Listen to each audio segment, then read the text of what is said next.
Managers don't like to kind of isolate and identify and talk specifically about certain players. I want to do that with you, though.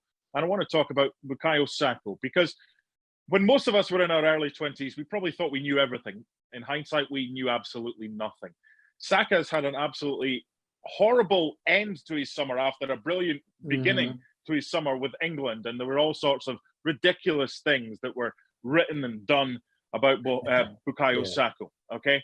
For him to bounce back the way that he's done, to get the first and the third goal today, but just to play football with a smile on his face.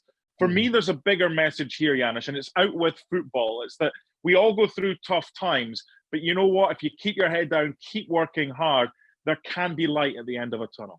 Yeah, I think, Mikel Arteta was talking about that, right? That he's bounced and he showed maturity. It's not always easy. Sometimes it just happens. I mean, we don't know why, right? I mean, he's a young player. The funny thing about young players, they forget very, very quickly, right? And I think nobody truly held it against him, when a young player, what happened in penalties to him in European Championship. So I think we all knew that Bukayo Saka has been, if not best Arsenal player, the most consistent, right, throughout, even when Arsenal were losing games.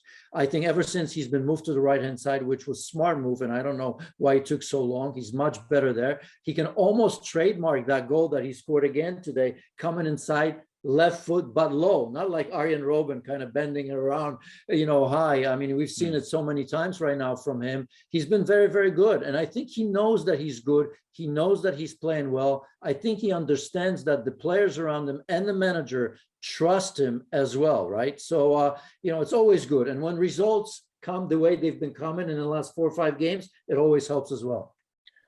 You and I have worked together for over a decade now, Janusz. You know I love a Scottish reference. Does Scotland now have the 2 greatest left backs in the world, with Andrew Robertson and Kieran Tierney? Because Kieran getting among the goals.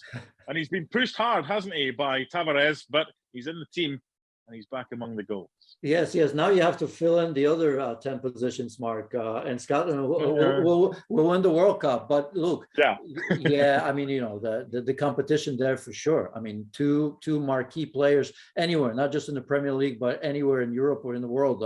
Those 2 players obviously are very good defensively. They know when and how to get forward. They score goals. They assist on him. So, I mean, on that side, I think I envy you and Scotland. So it can only pay dividends, because the competition between those 2 is going to be fierce. Although I know that they've played both together, on that left-hand side as well for Scotland. So maybe that's the answer when it comes for Scotland to qualify for the World Cup. And that's coming up when is it? In March, isn't it?